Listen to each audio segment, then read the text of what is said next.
मनुष्य की सबसे पुरानी आदत क्या है जानते हैं? वह भगवान को अपनी ही शक्ल का बना लेता है। जब राजा हुआ तो भगवान को भी सिंहासन पर बिठा दिया। जब साम्राज्य बने तो भगवान भी सम्राट बन गया। जब बाजार आया तो भगवान के साथ भी लेन देन शुरू हो गया। जब डर से समाज चलने लगा तो भगवान भी डर का दूसरा नाम बन गया। अब हालत यह है कि दुनिया का सबसे बड़ा, सबसे पूर्ण, सबसे अनंत सत्य हमारे हिसाब किताब में फंस गया है। इतना चढ़ाओ, इतनी पूजा करो, इतने व्रत रखो, इतने दान दो कि फिर शायद भगवान खुश हो जाए।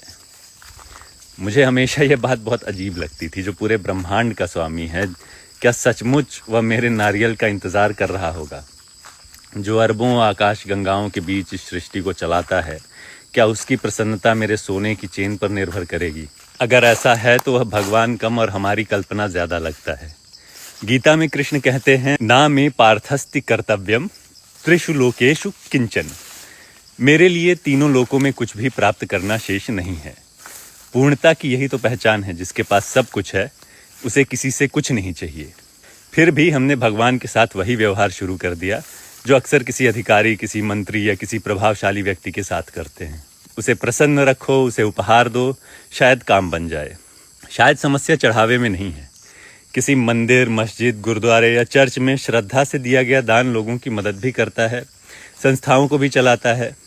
लेकिन समस्या वहाँ पैदा हो जाती है जहाँ श्रद्धा की जगह सौदा ले लेता है, जहाँ भक्ति की जगह मोल भाव आ जाता है, जहाँ ईश्वर भी एक ऐसी शक्ति मान लिया जाता है जिसे प्रभावित किया जा सकता है। उपनिषद एक बिल्कुल अलग बात कहते हैं, अहम ब्रह्मास्मि तत्त्वमसि। इनका अर्थ यह नहीं कि तुम शरीर से भगवान हो। इनका अर्थ यह है कि जिस चेतना को तुम बाहर खोज रहे हो उसकी झलक तुम्हारे भीतर है। इसलिए शायद ईश्वर तक पहुंचने का रास्ता मंदिर से होकर भी जा सकता है, मस्जिद से होकर भी, चर्च और गुरुद्वारे से होकर भी, लेकिन वहां जाकर खत्म नहीं होता। वह तो वहां से शुरू होता है। क्योंकि अगर भीतर हिंसा बची हुई है, लालच बचा हुआ है, घृणा बची हुई है, तो बाहर की सबसे भव्य पूजा भी भीतर की खाली जगह नहीं भर सकती। और अगर भीतर करुणा आ गई, ईमानदारी आ गई, दूसरों के दुख को महसूस करने की क्षमता आ गई, तो शायद बिना कुछ चढ़ाए तुम ईश्वर के थोड़ा और करीब आ गए। हो सकता है कि भगवान को हमने कभी समझा ही नहीं। हमने बस अपनी राजनीति, अपना बाजार, अपना डर, अपनी सत्ता और अपनी इच्छाएं सब कुछ उठाकर भगवान के ऊपर रख दिया।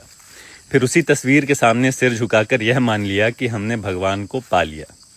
शायद आध्यात्मिकता की शुरुआत वहीं होती है जहां हमारी बनाई हुई तस्वीरें टूटनी शुरू होती हैं।